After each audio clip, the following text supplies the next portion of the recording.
తాజాగా ట్రెండ్ అవుతున్న కాక్రోచ్ జనతా పార్టీపై ఏపీ ఉప ముఖ్యమంత్రి జనసేన పార్టీ అధినేత పవన్ కళ్యాణ్ ఆసక్తికరమైన వ్యాఖ్యలు చేశారు. జెన్జీ యువత ఆలోచన విధానం వల్లే కాక్రోచ్ జనతా పార్టీ విశేష ఆదరణ లభిస్తుందని విశ్లేషించారు. తన కుమారుడు అఖిరానందన్ ఫ్రెండ్ కూడా కాక్రోచ్ పార్టీలో ఫాలో అవుతున్నారు అని ఆ విషయాన్ని వెల్లడించారు పవన్ కళ్యాణ్. ఎన్డీఏ మిత్రపక్షాల సమావేశం కోసం ఢిల్లీ వచ్చిన జనసేన అధినేత నేషనల్ మీడియాతో మాట్లాడారు. ఈ ఇంటర్వ్యూలో రాజకీయాలతో పాటు నేటి తరం యువత ఆలోచనలు, వారి ఆకాంక్షల గురించి తన అభిప్రాయాలను వెల్లడించారు. ప్రతి 20 ఏళ్లకు ఒక కొత్త తరం వస్తుంది అని పవన్ తెలిపారు.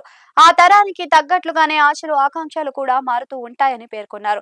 ఇదే సమయంలో తన కుమారుడి ప్రస్తావన తీసుకువచ్చారు. పవన్, నా కుమారుడికి ఒక 20 మంది స్నేహితులు ఉన్నారు. వారిలో 3 ఆన్లైన్ వేదికగా ఉన్న కాక్రోచ్ జనతా పార్టీలో చేరారు అని వెల్లడించారు. కాక్రోచ్ జనతా పార్టీలో చేరిన యువత కోపాన్ని నేను అర్థం చేసుకోగలను. వారికి నచ్చని సామాజిక రాజకీయ అంశాలపై మాట్లాడటానికి, తమ అసంతృప్తిని వెళ్లగక్కడానికి వేదికగా దొరికింది. కానీ దిశ లేని కోపం వల్ల సమాజానికి ఎలాంటి ఉపయోగం లేదు అంటూ పవన్ వ్యాఖ్యానించారు. జెన్జీ యువత సాంప్రదాయ రాజకీయాలు, విమర్శలకు, కులమత ఘర్షణలకు చాలా దూరంగా ఉండాలని కోరుకుంటున్నారని అభిప్రాయాన్ని వ్యక్తం చేశారు. గతంలో పవన్ కళ్యాణ్ కూడా స్వయంగా జెన్జీ యువతతో భేటీ అయ్యారు.